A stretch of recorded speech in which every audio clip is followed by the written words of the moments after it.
Boa noite, irmãos e irmãs. Boa noite. Quero saudá-los em nome daquele que era e que é e que há de vir. É uma alegria estar aqui com vocês em Niterói. Estava falando para o pastor que não é a primeira vez que eu estive aqui na cidade, mas é a primeira vez que eu sei que eu estou na cidade. Aconteceu em algum momento quando eu era bem pequeno, eu sei que eu já estive aqui, mas eu não me lembro de estar aqui. E finalmente tenho a oportunidade de conhecer vossa bela cidade e rever alguns amigos e fazer tantos outros mais. Parabenizo a igreja pelo evento. Encontros como esse de tratar das profundezas da fé são preciosos para o povo de Deus. São maneiras de nós nos empolgarmos com os velhos assuntos que têm movido o coração dos nossos pais e avós na fé e sermos lembrados de que nós não começamos a igreja. Nós somos carregadores da tocha que foi entregue para a gente um tempo atrás e entregaremos para as próximas gerações e assim iremos até Cristo voltar. Agradeço e trago um abraço da Igreja Presbiteriana Semear, na cidade de Brasília. Se você estiver lá por Brasília qualquer domingo desse, por favor, vá cultuar conosco. Procure-nos por lá na Asa Norte, é o nome do bairro, e serão muito bem-vindos, tá bom? Nosso tema de hoje, a supremacia da Palavra de Deus, que é o tema geral do evento. E hoje o meu foco é pensar sobre como que ela tem a ver com a apresentação e a defesa da fé. Olha que eu derrubei um negocinho aqui, mas já peguei, tá tudo bem. A supremacia da Palavra de Deus na apresentação e defesa da fé. Estamos na Semana da Reforma, né? Chegaram os dias aí finalmente. E a centralidade da Escritura é algo que é sempre marcante para o povo do Senhor. Em épocas de celebração da Reforma, todos vocês já ouviram aquela expressão famosa, sola Escritura, somente a Escritura. Mas às vezes a gente não sabe o que isso quer dizer na prática. E a pergunta que eu quero responder hoje, ao longo da minha palestra, é: será que a Bíblia realmente é útil hoje? Não se ela era útil na época que foi escrita, ou na época da Reforma, mas hoje, no Brasil do século XXI, para que a gente apresente a fé, ou a gente precisa trocá-la por outras coisas? Será que ela é útil para a gente fortalecer as pessoas na fé? Será que ela é útil para a gente defender e apresentar ao mesmo tempo a fé que nós recebemos dos nossos pais? Ou será que agora em tempos seculares, tempos pós-modernos, seja o que for que a gente chama essa época que a gente vive, será que agora a gente precisa de outras ferramentas? Esse vai ser meu assunto, outros pastores vão falar sobre outros assuntos ligados às Escrituras. A vantagem de ser o primeiro a falar é que a gente pode falar mais livremente, né? Espero não entrar muito na sua palestra, tá? Do pastor Chum também não, vamos ver o que acontece. Mas a gente vai fazer isso focando principalmente no texto de 2 Timóteo 3, eu peço que você abra. Nós vamos gastar a maior parte do nosso tempo lá, e dependendo do nível de cansaço que eu perceber no olhar de vocês, a gente vai para Lucas também, mais para frente, daqui a uns 40 minutos. Vamos ver se vocês aguentam. Mas por enquanto, 2 Timóteo 3, verso 14. Crianças, ajudem os adultos aí a achar, porque às vezes os adultos demoram para achar, mas vocês são mais... Vocês conhecem as musiquinhas, né? Segunda carta de Paulo a Timóteo, capítulo 3, atenção para a leitura da palavra do Senhor a partir do verso 14. Tu, porém, permanece naquilo que aprendeste, de que foste inteirado, sabendo de quem o aprendeste. E que desde a infância sabes as sagradas letras que podem tornar-te sábio para a salvação pela fé em Cristo Jesus. Toda a Escritura é inspirada por Deus e útil para o ensino, para a repreensão, para a correção, para a educação na justiça, a fim de que o homem de Deus seja perfeito e perfeitamente habilitado para toda boa obra. Vamos orar? Senhor, nós agradecemos por Tua palavra inspirada e útil e pedimos que hoje, ao considerarmos estes versos tão antigos e tão belos, o Senhor nos instrua. No nome de Jesus. Amém. Amém. Já passou pela sua vida uma situação em que você precisava resolver um problema e se você tivesse certa ferramenta ou certo aparelho ou certo equipamento, resolvia. Mas como não tinha, você teve que fazer como o brasileiro faz e improvisar.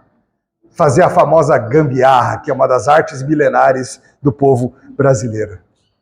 Mas como é bom ter o que a gente precisa, né? Por exemplo, eu lembro alguns anos atrás, quando nossa máquina de lavar quebrou e era um problema no timer, uma confusão lá. E eu descobri um tutorial no YouTube. YouTube é uma maravilha para isso, né? Um tutorial no YouTube que ensinava como resolver o meu problema. Pedir a peça e não sei o que e conseguir resolver. Até hoje, pastor, é o maior feito da minha vida adulta. Nada que eu fiz supera a satisfação de ter conseguido eu mesmo reparar aquela máquina de lavar. Foi um negócio assim, muito, muito legal. Mas às vezes a gente sente na vida como se a gente não tivesse aquilo que a gente precisa. Às vezes nós nos vemos despreparados.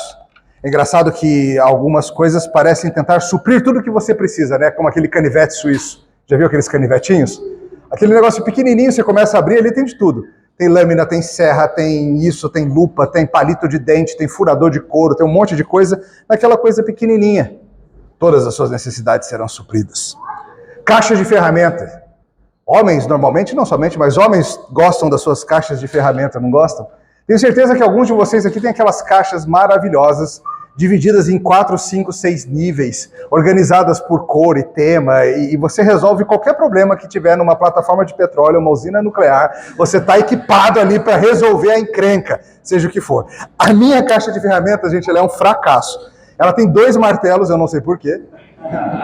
Ela tem umas 4 chaves de fenda, das quais 2 são iguais. Tem uns pregos soltos, um monte de chave Allen, que eu adoro chave Allen por mim, a gente resolvia tudo com ela. Mas enfim, preparar mala é assim também, não é? Quando você vai sair de férias, o que você precisa levar? Algumas pessoas são geniais nisso. Conseguem numa malinha de mão colocar absolutamente tudo que vão precisar, de mar a montanha. E ainda os remédios, e ainda coisas assim. E assim a gente vai. Na vida a gente sabe que a gente precisa dar equipamentos para as pessoas. Os pastores, presbíteros de vocês sabem que a tarefa deles diante de Deus é colocar na mão de vocês as ferramentas para vocês viverem bem. E ensinar a usar as ferramentas, né? Não só colocá-las. Pais sabem que uma das grandes lutas que nós temos na vida é justamente essa, não é? Será que eu estou preparando meu filho, minha filha, para quando ela crescer, ela ter as ferramentas na mão para ela viver? A gente quer equipar bem as pessoas. E a minha pergunta hoje, como falei para vocês, é: será que nós, Igreja do Senhor Jesus Cristo na Terra, neste momento da história, será que nós temos as ferramentas necessárias? Será que a nossa caixinha de ferramentas que Deus nos deu tem de fato o que a gente precisa para as missões, desafios, tarefas, problemas que nós enfrentaremos enquanto igreja? Será que nós temos uma bússola para nos mostrar a direção? Será que nós temos uma espada para nos libertar? Será que nós temos o bisturi para operar no coração? Será que temos um lenço para secar os nossos olhos? Será que temos suprimentos para nos alimentar? E uma lâmpada para não tropeçarmos? Hoje nós veremos que sim, felizmente sim, que a santa palavra de Deus, na sua supremacia, nos dá tudo o que precisamos para ensinarmos, vivermos, comunicarmos e defendermos a palavra de Deus. Hoje nós veremos que a Santa Escritura é a caixa de ferramentas que o Senhor nos deu para todos os desafios que o povo dele precisa enfrentar. E vamos ver se isso é verdade ou não. Voltando ao texto, 2 Timóteo 3. Tu, porém, permanece naquilo que aprendeste, de que fosse inteirado, sabendo de quem o aprendeste. Paulo, quando escreveu essa carta, sabia que estava chegando no final dos seus dias.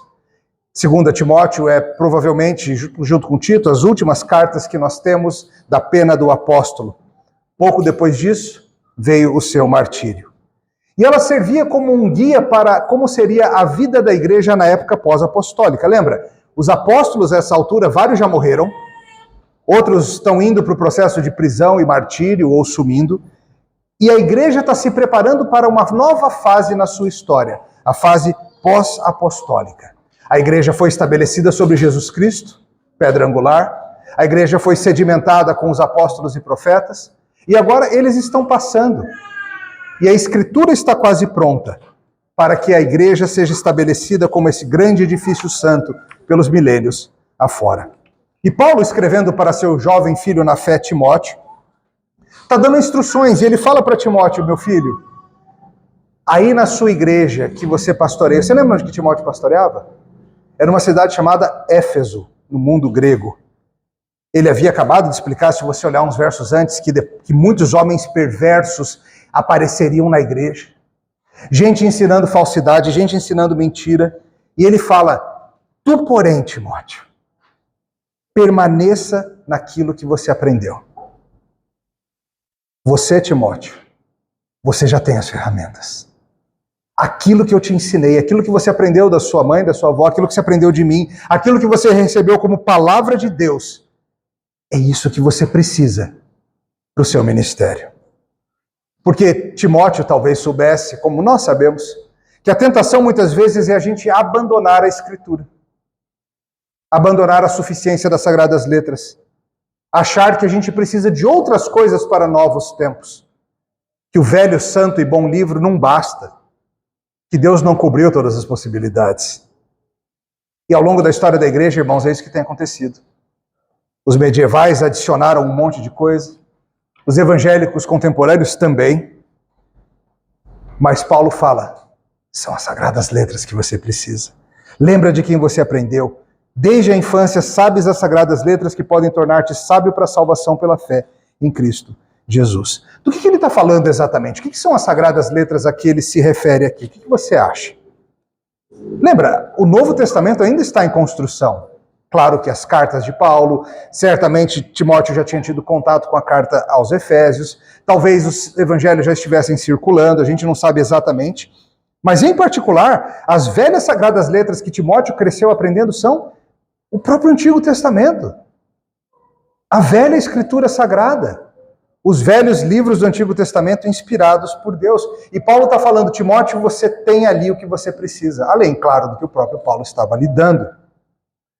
Paulo não estava excluindo o Antigo Testamento. Mas, na prática, nós fazemos isso. Parte da dificuldade, a meu ver, que nós enfrentamos em tentar lidar com o mundo em que vivemos, é que nós não fazemos uso de toda essa diversidade maravilhosa do que a Bíblia nos deu. Os Salmos, por exemplo. Os Salmos que são a anatomia da alma. Os Salmos são capazes de descrever o seu coração melhor do que qualquer espelho, melhor do que qualquer poema ou seriado. Os Salmos fazem você enxergar dentro de você. Os livros de sabedoria, por exemplo, Eclesiastes, Provérbios, eles mostram pra gente que os dramas do coração humano em 2023 são os mesmos dramas do coração humano da época do rei Salomão. Toda a Escritura é inspirada e útil. Mas na prática, nós deixamos às vezes 2/3 das nossas Bíblias praticamente sem uso. E Paulo sabia que a maneira de entender Jesus Cristo e a sua salvação é vendo como desde o início da história do mundo isso vem sendo ensinado pela revelação sagrada. Além, claro, do Novo Testamento que estava sendo revelado nessa época. E Paulo fala que esse livro ele é especialmente útil, porque embora feito sim por seres humanos, ele tem uma característica que nenhum outro livro nesse mundo tem. Passa aí na livraria Leitura, né? Livraria Saraiva, nem tem Saraiva mais, né? Passa na livraria, vai na Amazon.com, procura o livro que você quiser, nenhum deles tem essa característica aqui. O que está no verso 16. Toda a Escritura é inspirada por Deus. Vamos entender um pouquinho o que isso significa melhor. Queridos, Deus fala conosco, Deus se mostra. Uma das maneiras que Deus se mostra para a humanidade é por meio da sua criação, a Bíblia insiste nisso, no Salmo 19 e algumas outras passagens, seja no relevo impressionante de Niterói com suas montanhas e mar, seja nas estrelas, seja nos bichinhos que a gente vê por aí, seja em cada um de vocês, imagem e semelhança de Deus, Deus se mostra na sua criação. Entretanto, essa revelação não é suficiente para a salvação. E desde antes da queda, Deus já veio especialmente falando com o homem. E a palavra utilizada pelo apóstolo aqui para dizer que toda a Escritura é inspirada, ela poderia ser melhor entendida. Entenda, não é que é uma má tradução inspirada, de maneira nenhuma. O problema é como a gente usa essa ideia de inspiração no nosso contexto cultural. Por exemplo, a gente fala assim, tá vendo esse poeminha ruim que eu escrevi aqui? Ele foi inspirado pela minha amada. Tá vendo essa canção? Ela foi inspirada por tal situação. É muito mais uma influência. Então, quando a gente lê que a palavra é inspirada, talvez na sua cabeça você pense só nisso mesmo. Um livro que é uma coleção de sentimentos e ideias sobre Deus que é influenciado pelo próprio Deus. Mas é muito mais do que isso. O que o termo significa é que ela é de Deus soprada. Ela é de Deus respirada. Deus soprou esse livro na mente, na mão, na pena desses muitos escritores que trouxeram para nós. O Espírito Santo do nosso Deus dirigiu o pensamento das dezenas de autores bíblicos, garantindo que esse livro não fosse apenas um registro de fatos históricos, embora o seja. Que ele não fosse apenas um registro dos erros e acertos da humanidade, embora também o seja. Mas que ele fosse tudo isso de uma maneira que é inerrante e infalível. Esse livro, queridos, ele é a palavra de Deus e ele é diferente de qualquer outro livro que você encontrar nesse mundo. Isso não quer dizer que ele não seja um livro humano também. O Espírito Santo não fez um ditado aos escritores. O Espírito Santo utilizou-se do vocabulário, do estilo, das experiências, das pesquisas de cada autor. De forma tal que a Bíblia é ao mesmo tempo plenamente divina e plenamente humana. Plenamente divina, plenamente humana. Você já ouviu isso antes? Quem que é descrito assim também? O nosso Senhor Jesus. Por isso que há toda essa identificação entre Cristo como a palavra encarnada e a palavra de Deus completamente humano e divino ao mesmo tempo. Então veja, esse livro ele é especial para a gente, para a igreja, porque Deus deu uma caixa de ferramentas que Ele mesmo projetou. Não é algo que você encontrou no supermercado e tentou fazer uma gambiarra para ver se dá certo. Não é algo que você improvisou, não era exatamente o tamanho, mas se você apoiar aqui assim, ó, funciona. É o que Deus projetou para que nós tivéssemos. E como Paulo insiste, toda a Escritura é inspirada e útil. Ao longo dos tempos, como mencionamos já mais cedo, todos vocês sabem o lema da reforma, o sola Escritura, significa somente a Escritura. Significa que a nossa teologia vem só da Escritura e não de outras fontes. Beleza, ótimo. Mas tem um aspecto da reforma também que às vezes é esquecido pelo povo do Senhor. Porque tão importante quanto o sola Escritura é o tota Escritura. A Escritura inteira, na sua completude. Não somente as partes fáceis de entender, e tem muitas partes fáceis de entender, mas as difíceis também. Não somente as partes que você gosta de ler e fica relendo e decorando sempre aquelas mesmas partes, mas aquelas que você não gosta também. Aquelas que mexem com você de um jeito que te incomoda. Aquelas partes que têm histórias difíceis e violentas e pesadas. Inclusive as histórias cheias de pecado e maldade, elas foram colocadas aqui pelo Senhor. Muitos têm tentado se livrar da Escritura com tesouro em punho, e na prática a gente faz isso muitas vezes. Você sabe que infelizmente é uma prática de várias igrejas evangélicas, na realidade, ignorar enormes porções das Escrituras como se elas fossem inexistentes. Igrejas que talvez só lidem com os evangelhos, ou só com as cartas paulinas, ou só com os salmos, ou com alguns trechos dos profetas. Ignorando que Deus nos deu essa caixa imensa de maravilhas. O que a Bíblia está te dizendo hoje é que ela inteirinha é útil. E ela inteirinha é esperada. Sim, até as genealogias. Até o fulano gerou fulano, que gerou fulano, que gerou fulano, e você fala assim, por que isso? Parece aquela sensação de ler a lista telefônica, né? Coisa que alguns faziam tempos atrás. Nem existe mais lista telefônica, pastor. Onde elas foram parar, né? Às vezes eu me pergunto. Porque todo mundo tinha, e eram muitos. Sim, as genealogias também. Sim, os profetas menores também. Sim, as descrições de Levítico dos sacrifícios. Sim, as medidas do templo lá em Êxodo. Os materiais do tabernáculo. Sim, os 4 evangelhos, tá? Você acha que Deus deu 4 evangelhos para você escolher um favorito e ficar só nele, é isso? Assim, ó, cada um tem 4, escolhe o que você gosta mais e lê ele e pronto. Você acha que foi isso? Claro que não. O Senhor projetou que 4 evangelhos te dessem ângulos diferentes da mesma história, com ênfases diferentes, com focos diferentes. Meu irmão, você tem se valido de toda a Escritura para a sua vida, para entender, apresentar, viver, conhecer o Evangelho? Não adianta só domingo, porque é muito lento, você precisa passar mais tempo nisso. Você tem usado toda a Escritura? Eu não estou dizendo necessariamente que você tem que fazer um programa de ler a Bíblia toda num ano, às vezes é mais produtivo e mais devagar. Isso é de cada um. Mas você entende, meu irmão, que esse livro inteirinho é útil para você? Tinha um professor meu que costumava provocar a gente falando assim, vocês vão encontrar Ezequiel no céu, vocês sabem, né? Aí você vai falar para ele, Ezequiel, não li seu livro? Desculpa, tinha hidroginástica, não deu para ler seu livro. Tinha natação, sei lá o quê. Ou vai falar assim, eu só li o livro de João, eu gosto de João, né, João? Aí João lá assim. Toda a escritura é útil. Mas por que ela é útil? Qual é a utilidade desse livro? Esse livro tem uma utilidade incomparável na história. E assim a gente precisa trazer mais uma verdade. Que toda a escritura é poderosa para nos tornar sábios para a salvação. É o que está no verso 15. Olha de novo. As sagradas letras que podem tornar-te o quê?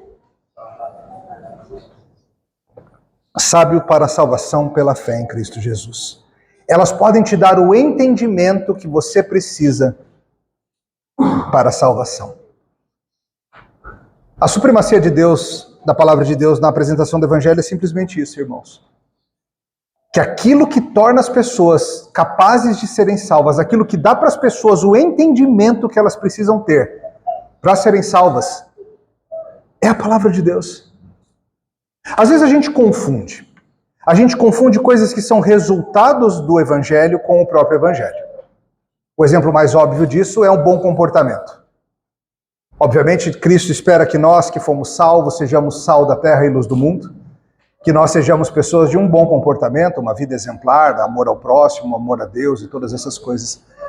Mas isso não é o Evangelho. O Evangelho é a boa notícia de que Jesus Cristo, o Filho de Deus, morreu na cruz e voltou ao terceiro dia.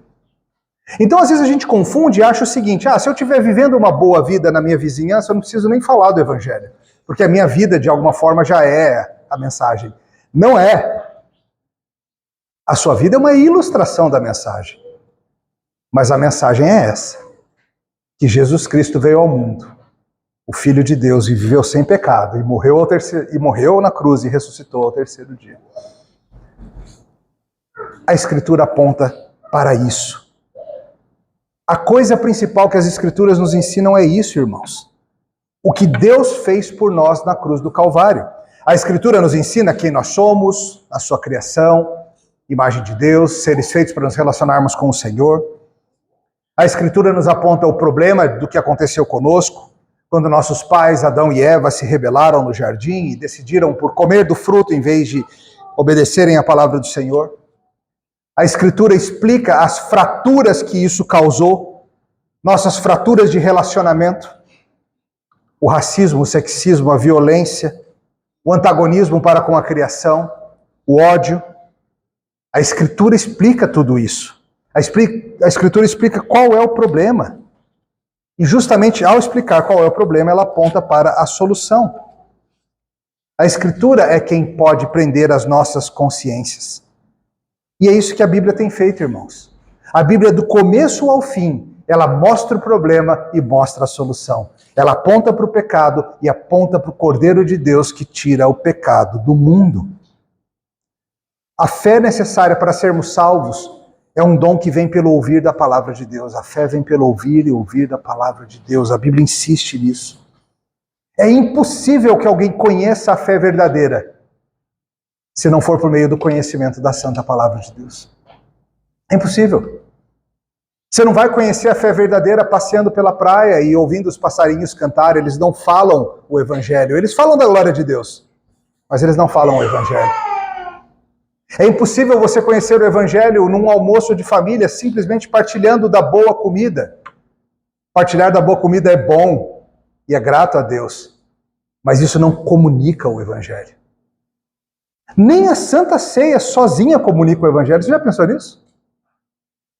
Pensa comigo, imagina que você está aqui no culto, domingo de manhã, na igreja, hora da ceia, acabou a pregação, estamos na hora de distribuir pão e vinho, e entra uma pessoa, talvez, imagina, eu vou pôr um indígena, só para ser alguém que não tem contato com a cultura, entra um indígena na sua igreja, ele perdeu a explicação da ceia e ele só vê pão e vinho sendo distribuídos e sendo comidos.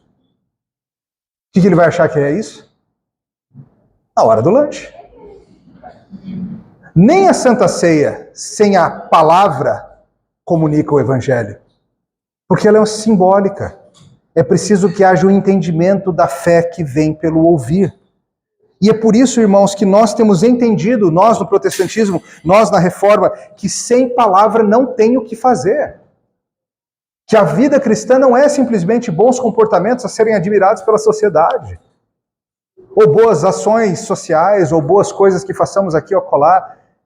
Essas coisas podem existir, mas a nossa missão, a nossa tarefa é mostrar esse livro, essas verdades. Creio que os irmãos que já estudaram um pouco da história da Reforma sabem disso. Sabem que uma das grandes lutas dos reformadores foi exatamente colocar esse livro na mão das pessoas. O chamado movimento de volta às fontes. O romanismo estava tão emaranhado nas tradições dos homens, nas ideias humanas, nas superstições, que o livro mesmo, que é capaz de tornar-te sábio para a salvação em Cristo Jesus, esse livro mesmo quase ninguém conhecia. Quem tinha acesso ao livro, tinha acesso ao livro em latim. E pouquíssima gente sequer era capaz de entender isso. Imagina se nós não tivéssemos a Bíblia em português. Imagina se toda vez que o pastor vai pregar para vocês, ele tivesse que abrir nos originais em grego e hebraico, fazer uma tradução, tentar explicar, que você não tivesse como ler em casa, que ele estivesse lendo aqui para você e falando, é isso aqui que o grego significa, e você estava aí, se ele está dizendo, né? Porque você mesmo não entende. Por isso que uma das grandes bênçãos da nossa história da Reforma Protestante foi justamente dar esse livro para o povo.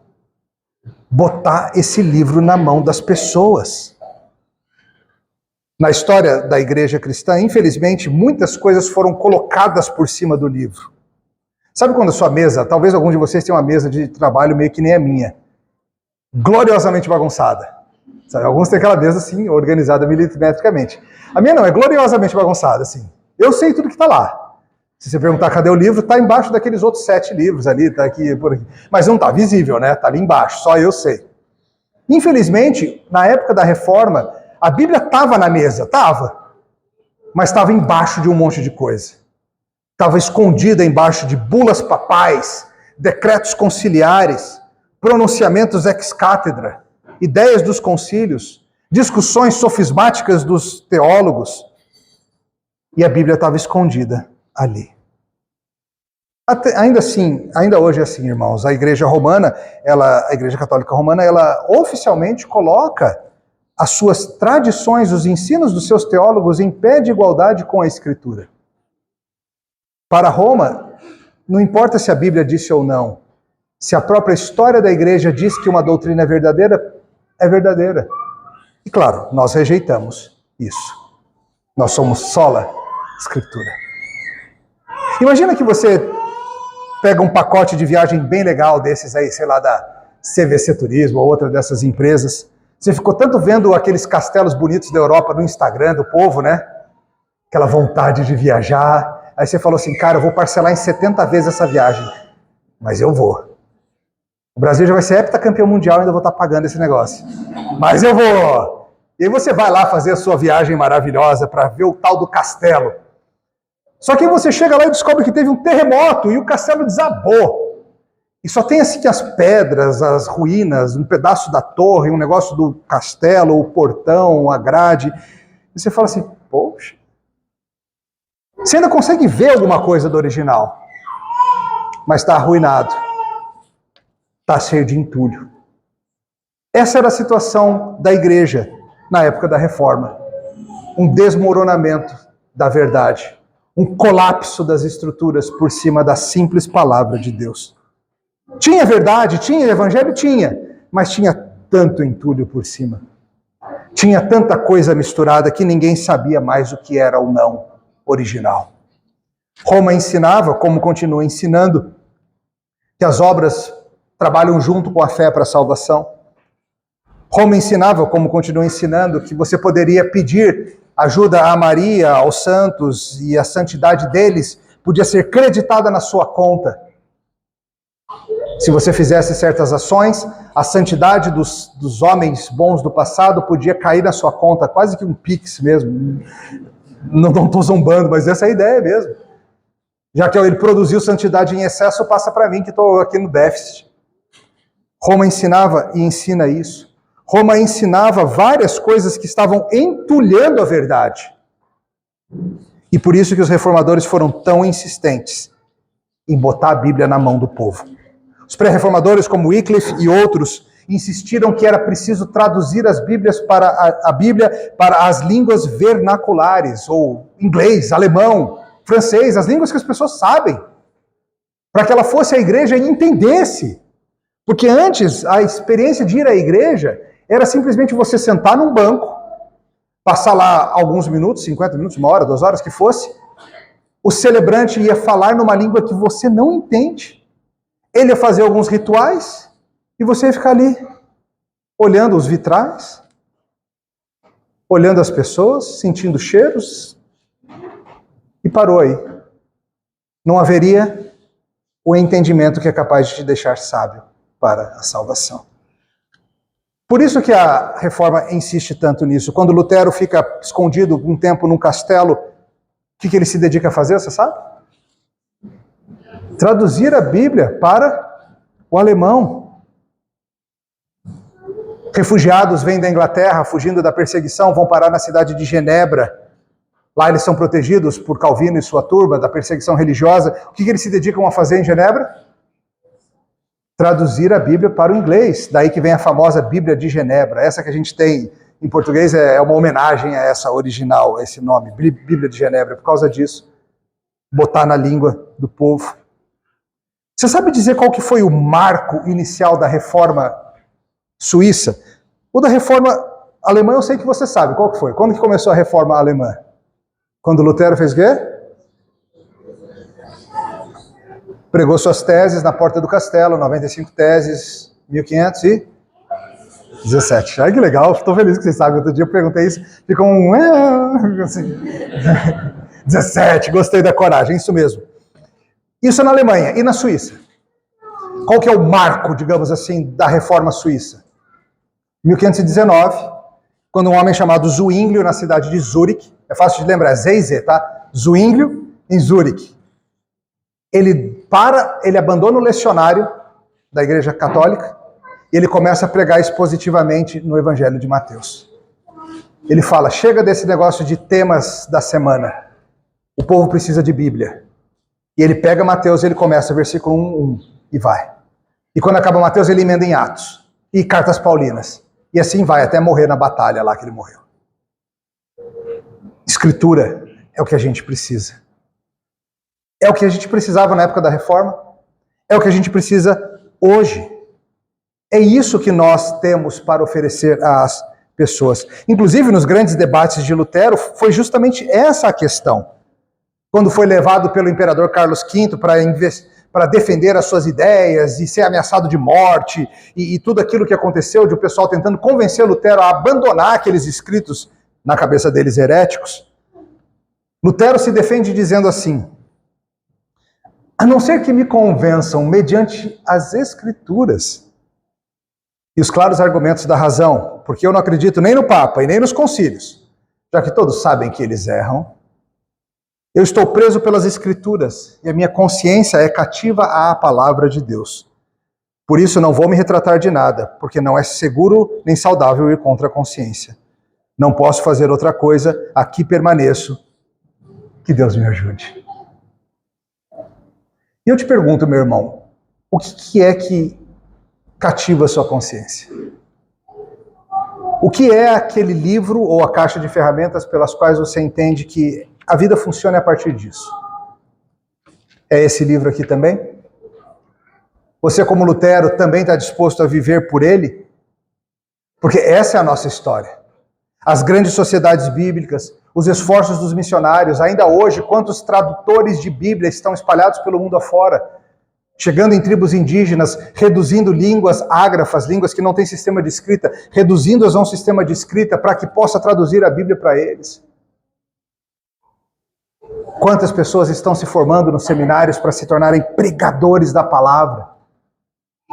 Porque nós continuamos crendo no que Paulo disse, que toda a Escritura é inspirada e útil e tem o poder de nos tornar sábios para a salvação em Cristo Jesus.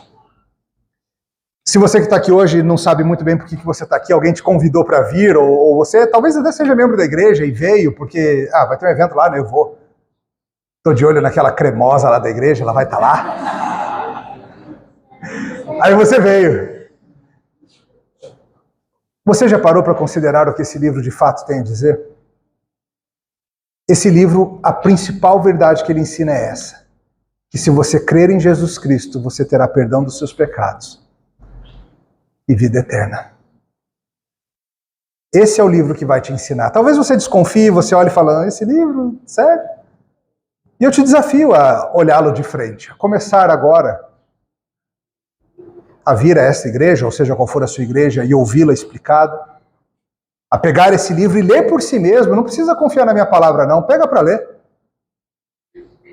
Leia, conheça esse livro. A Escritura é útil para nos tornar sábios.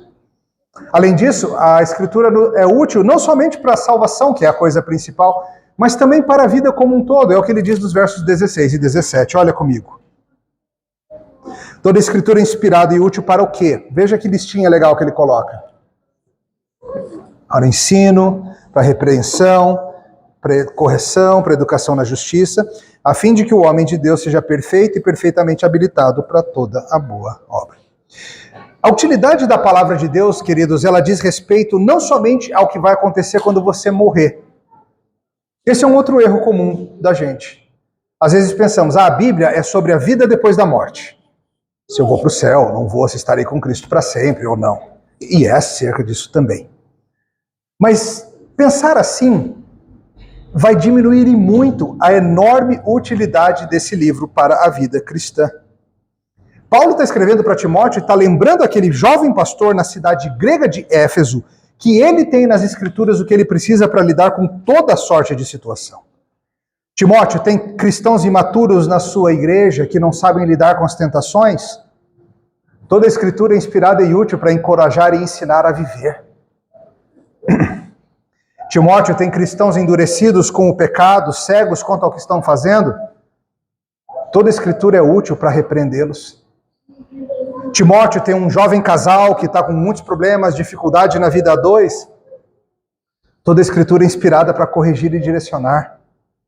Timóteo, tem cristãos que precisam amadurecer? Toda a Escritura é útil para educar na justiça. Timóteo, tem uma decisão difícil que vocês precisam tomar?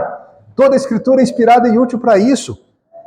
O que Paulo está mostrando aqui, queridos, é a suficiência das Escrituras para as dificuldades da nossa vida. Não só para a gente, depois de morrer, ir para o céu em Cristo, mas para a vida agora. E aí que a gente costuma ficar desconfiado. Como que esse livro pode ser útil para Niterói 2023, se ele foi escrito, as partes mais novas dele 2000 anos atrás? As partes mais novas. Sério, que livro que você conhece escrito tanto tempo atrás que é útil assim? Por exemplo, você pegar um manual de eletrônica de 2000 anos atrás, ele ainda está atualizado? Ah, não tinha, nem tinha eletrônica, né? E os manuais de medicina de 2000 anos atrás, eles continuam úteis para você? Talvez as coisas de filosofia tenham contribuições interessantes. Mas lembra, o que faz com que esse livro seja útil ainda hoje é que ele é soprado por Deus. E olha que interessante. Timóteo é um jovem pastor, de origem tanto judaica como grega, e ele é pastor numa cidade, como eu falei para vocês, uma cidade grega, Éfeso. E o que Paulo está dizendo é que o que jovem Timóteo precisa em Éfeso é de livros escritos séculos antes. Lembra, se a gente está falando do Antigo Testamento principalmente, as partes mais novas, nessa época já tinham 400 anos. Algumas delas tinham muito mais. A gente esquece, às vezes, que mesmo dentro do período bíblico tem uma enorme diversidade de cronologia e cultura e tudo mais. Mas de Moisés para Timóteo, a gente está falando de 2000 anos. A gente está falando de muito tempo. E Paulo fala, continua sendo esse livro. Porque essas ferramentas foram projetadas para durar para sempre. E a gente tem que confiar nessa mesma verdade. Que quando Deus nos deu esse santo livro, Ele sabia o que nós iríamos precisar. Vocês acham que a era secular surpreende ao Senhor? Vocês acham que a revolução digital pegou o nosso Deus de surpresa?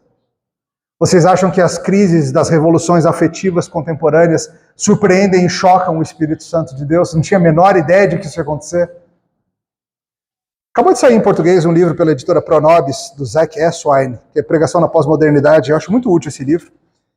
E o Eswine coloca da seguinte forma. Deus não é Moisés. Deus não é um teólogo medieval ou um pregador do século XIX. O fato de que Moisés, o teólogo ou o pregador, viveram antes da televisão, da internet, da AIDS, da estação espacial, não significa que Deus seja ignorante sobre essas coisas, ou que essas coisas o confundam. Pregadores são locais e suas perspectivas são limitadas. Mas Deus é ilimitado. Foi Deus quem ensinou para Daniel a literatura e a língua de Babilônia. Foi Deus quem ensinou Jonas sobre Nínive, e não o contrário. Deus é onilinguista e onipresente. Deus conhece detalhadamente o pensamento pós-moderno e o misticismo oriental. Deus entende teoria política e os indicadores econômicos de qualquer nação. Deus assistiu Matrix. Ele sabe usar um iPod. Deus é especialista em pluralismo e pode palestrar sobre a agricultura. É até um jeito meio bem-humorado que o Zach coloca, mas é só para nos lembrar, queridos, que quando Deus nos dá esse livro, Ele sabia o que a gente ia precisar. Ele não deu um livro que seria útil mais ou menos ali até a época da Reforma e depois, puxa vida, com as grandes navegações, com a Revolução de Copérnico, e agora perdeu a utilidade. Não, Deus deu um livro formador da mente, um livro que treina a cosmovisão, um livro que ensina a gente acerca de como viver. E a Escritura é útil para a vida como um todo. Talvez o pastor Schum fale um pouco sobre isso daqui a 2 noites, então não vou falar demais sobre isso, mas na missiologia tem um assunto muito interessante que é o do meio excluído. Vocês podem perguntar para ele depois, mais se quiserem. Mas o que aconteceu muitas vezes nos esforços missionários é que a igreja, à medida que ia levando a mensagem, cometeu um erro. O erro de limitar a mensagem da Escritura à salvação e não a trazer toda essa utilidade. Às vezes, estou sendo simplista, tá? Mas às vezes, o missionário chegava na tribo 1, pregava o evangelho, convertidos, batismo, próxima tribo, e assim ia. E aquelas pessoas ficavam sem ter aprendido que a Bíblia nos ensina sobre a vida como um todo. Então, no dia em que havia um conflito no casal, de quem que eles iam buscar sabedoria? Da Escritura? Do velho pajé. No dia em que o filho adoecia, ele buscava os pés do Senhor?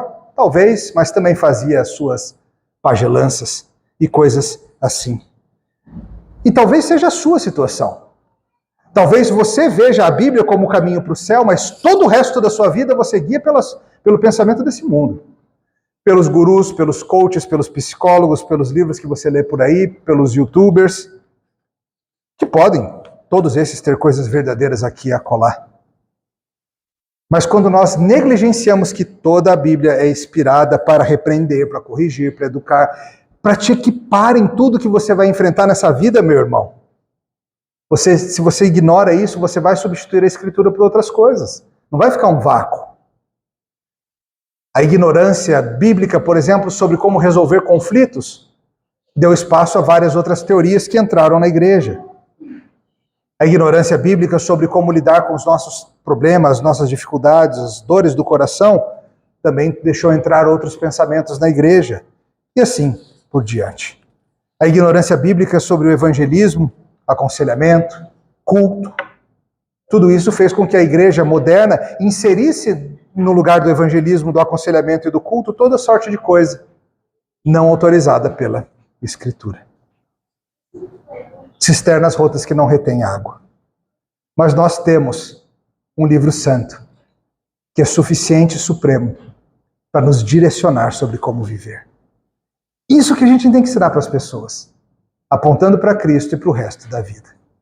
E isso é tão interessante que eu estou achando que vocês aguentam, Lucas. Vocês aguentam, Lucas? Não vai ser demorado, eu prometo. Eu mesmo não aguentaria se fosse.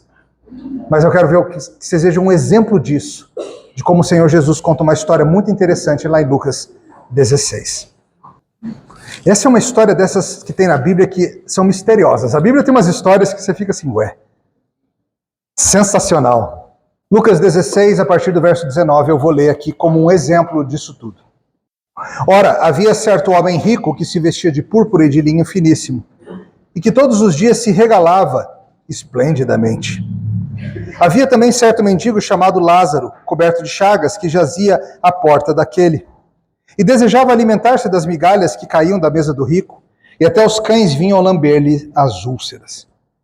Aconteceu morrer o mendigo e ser levado pelos anjos para o seio de Abraão É uma forma de se referir ao local dos mortos benditos, ou ao céu, se você quiser usar.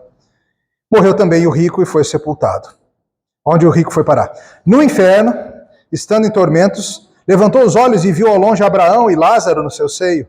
Então, clamando, disse: Pai Abraão, tem misericórdia de mim, e manda Lázaro que molhe em água a ponta do dedo e me refresque a língua, porque estou atormentado nesta chama. Para um pouquinho aqui. É muito interessante essa história. Ela só aparece aqui em Lucas. Em nenhum momento Jesus disse que é uma parábola. Mas a gente chama de a parábola, né? Não sei. Seja o que for. E Jesus conta essa história para contrastar duas pessoas que morrem mais ou menos no mesmo momento. Um deles é um homem rico. A gente não sabe o nome dele. A gente sabe que ele se vestia super bem, de púrpura e linho finíssimo. E como que era a vida dele aí no verso 19? Se regalava esplendidamente, né? Às vezes é tudo que a gente sonha, né? O que você quer ser quando crescer? Alguém que se regala esplendidamente, né? Muitos têm esse anseio, né? Alguém que vive regalado, assim. Tinha esse cara. E havia também um mendigo chamado Lázaro, coberto de feridas, que vivia na porta desse homem. E ele sonhava, assim, em comer as migalhas da mesa do rico. Para ele, se ele conseguisse comer as migalhas, já seria bom. E os cachorros da rua vinham lamber as feridas. Era uma situação deprimente. O nome desse homem é Lázaro, não sabemos quem é, se é o mesmo Lázaro que Jesus ressuscita ou não. Aquele outro Lázaro tudo indica que era um homem de posses, então provavelmente é outro, enfim. O ponto não é esse. O ponto é que aconteceu morrer o mendigo e foi levado pelos anjos para o seio de Abraão e o rico, Lázaro vai para o seio de Abraão e o rico vai para o inferno. E o inferno, ele está lá em tormento, ele levanta os olhos e vê no céu que aquele mendigo está muito bem.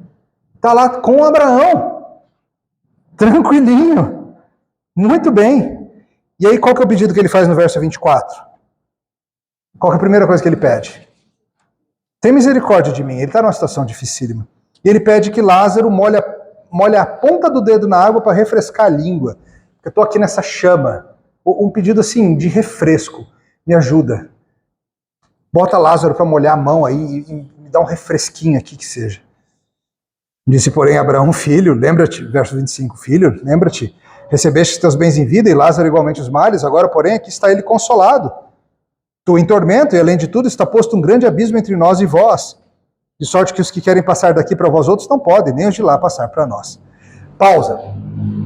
De novo, é uma história bem parabólica, tá? Jesus aqui não está fazendo um ensino formal sobre como é o céu, o inferno. Ele só está ensinando um ponto.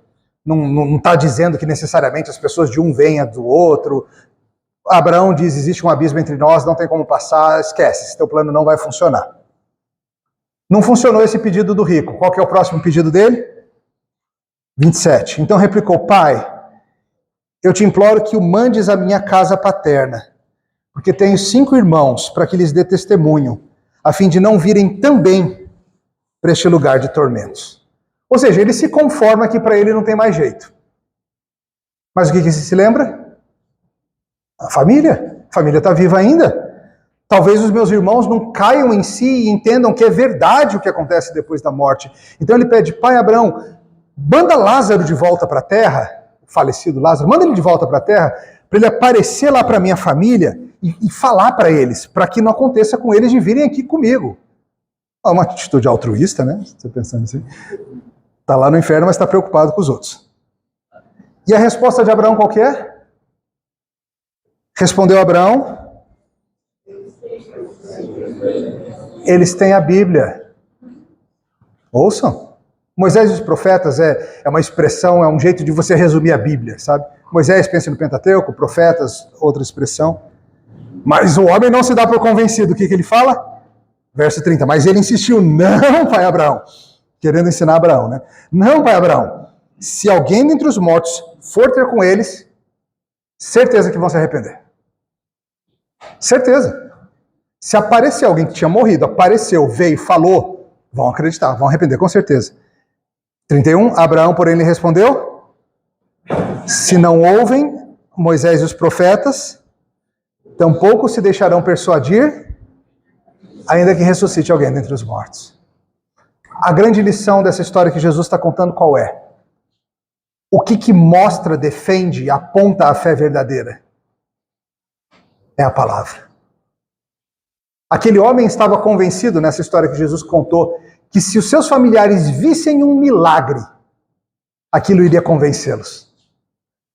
Mas Abraão fala, eles não precisam de milagre. Eles precisam da palavra. Porque é a palavra que a gente acabou de ver, que é útil para dar o conhecimento, capaz de tornar sábio para a salvação. Então veja, a expectativa de que se eles vissem sinais e maravilhas seria o suficiente, ela é amplamente provada errada no próprio ministério terreno de Jesus Cristo, não? Quantos sinais e maravilhas o Senhor Jesus fez? Pessoas viam, e o que fizeram com os sinais e maravilhas de Jesus? Odiaram e quiseram matá-lo. O próprio xará do Lázaro, né? Quando Jesus trouxe Lázaro de volta à morte, se você pegar para ler no Evangelho, você vai ver que os adversários de Jesus, eles ficam irados quando Jesus faz aquilo, e eles querem matá-lo cada vez mais. Eles não negavam que Lázaro tivesse voltado dos mortos, mas eles não creram. Multidões comeram pão e peixe multiplicado e não creram. Cegos viram, coxos andaram, pessoas receberam de volta os seus mortos e ficaram nisso, apenas nisso. E muitas pessoas que nunca viram um sinal sequer na vida, mas ouviram a palavra e creram. Bem-aventurados os que não viram e creram. Percebe que a Bíblia mesmo insiste que ela é o que nós precisamos para a salvação? E sabe, às vezes a gente acha que Deus está bobeando com algumas coisas. Por exemplo, quando temos alguma pessoa enferma, numa enfermidade muito grave, talvez uma doença terminal, e nós oramos e pedimos ao Senhor que cure. Claro, isso é belo e legítimo que façamos. Mas às vezes a gente vai pelo seguinte caminho. Senhor, cura essa pessoa, porque aí todos saberão que o Senhor é verdadeiro. Percebe o problema? Como se Deus estivesse perdendo oportunidades, né? Era só fazer uns milagres, Senhor, e as pessoas creriam. Sendo que muitas vezes as pessoas são milagrosamente curadas, as pessoas olham e falam, né? Coisas estranhas acontecem. Coisas estranhas acontecem, tem coisas que a medicina não explica. Perceba, é ilusória a ideia de que o que as pessoas precisam para crer é que algo sobrenatural aconteça diante dos seus olhos. Não é. Precisa acontecer algo sobrenatural no seu coração. Ela precisa nascer de novo.